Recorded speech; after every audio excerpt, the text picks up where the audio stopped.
Wow. I mean, it is really an honor to share the stage with these people, all those who have already graced us, and I'm sure what's still to come. It's not that often that I feel like I bring my work to a place where authentic hearts are welcome. So this is pretty nice.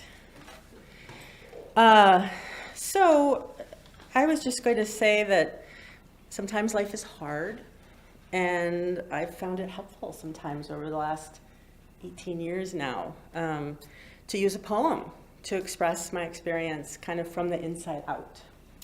And maybe I've got 3 poems for you tonight, and maybe you'll be able to relate to some of them, some of it, or maybe you'll learn something new in the process from listening. It feels really good to be witnessed. And sometimes when I tell my story, it turns out I also speak for others. So the first poem that I chose for tonight is called Trampoline Jump to the Moon. I wrote it in 2008, and it's about infertility.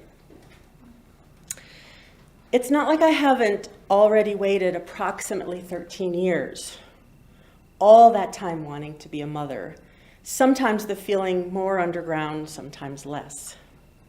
We've been trying since this time last year, sponsoring ever hopeful socials in my womb, where it would be so nice if the sperm would just gather the courage to swim up to an egg and ask it just this once to dance.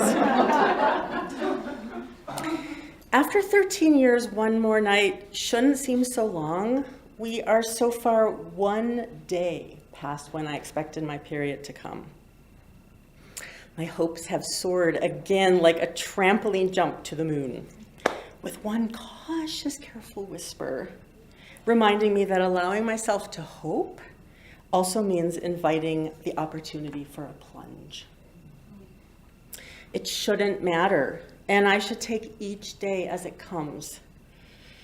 Only this one day has come to taunt me.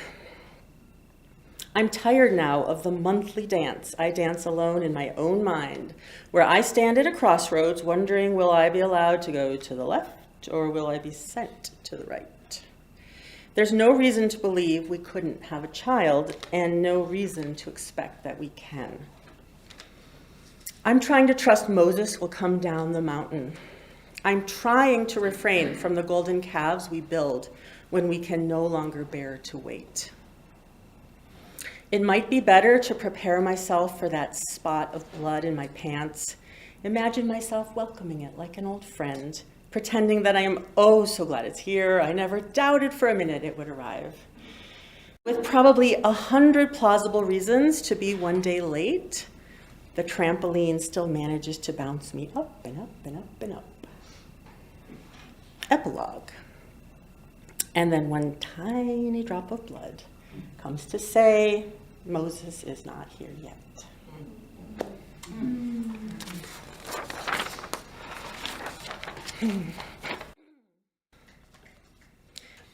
And without embarrassing him, I will say that my 14-year-old son is in the audience.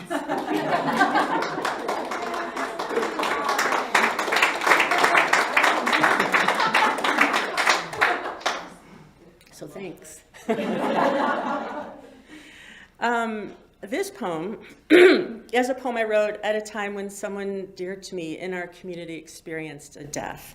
And I wrote this in 2021, and it's called There Should Be a Poem for This. There should be a poem for this when Katrina's dad dies at 64, 1 month after the sweet, joyous birth of his younger daughter's first new baby girl. When he was stabilizing, it seemed, and medicine was doing all that it knows how. There should be a poem and time together to hug Katrina, who of course is still in shock, hold her and cry. She could cry for her dad, and I could cry for my brother, and also still for my mom. For the way they each fought to live, for the loving efforts we valiantly exerted to help and love and take care as needed. If we were together in one place, we would stop everything we are doing, everything that needs to be done. We would bring the kids home from school in the middle of the day and let them play or cry, be confused or angry. I would write a poem. Instead of calling the lawyer on my to-do list, instead of sitting down finally to focus my brain this very morning after 7 weeks on the financial and legal and logistical details that have needed my full attention since the day my brother died. I would call my friends all over the country and the world.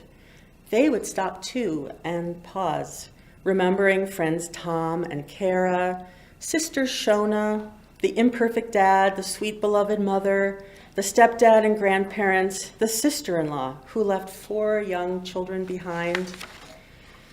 We would honor the anniversary of Jill's death, which I suddenly realized was yesterday.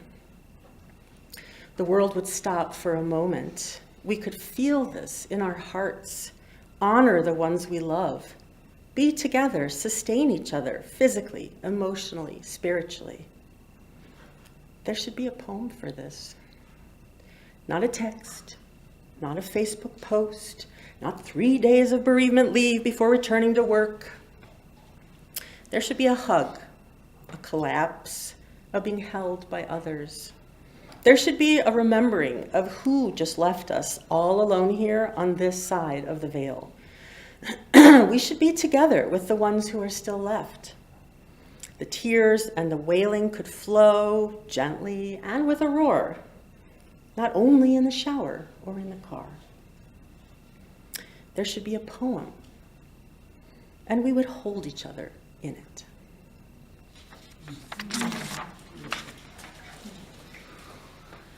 And hopefully there's an arc to this, so you might feel, maybe you'll feel some relief from the third one, I don't know. This is a poem I wrote one time when I was in the thick of my own healing process and feeling a little weary. And I wrote this one in 2017. It's called You Have to Be Fierce.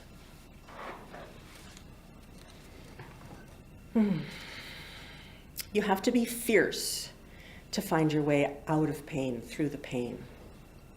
You have to be willing to walk barefoot on coals, feel the flames, feel the heat.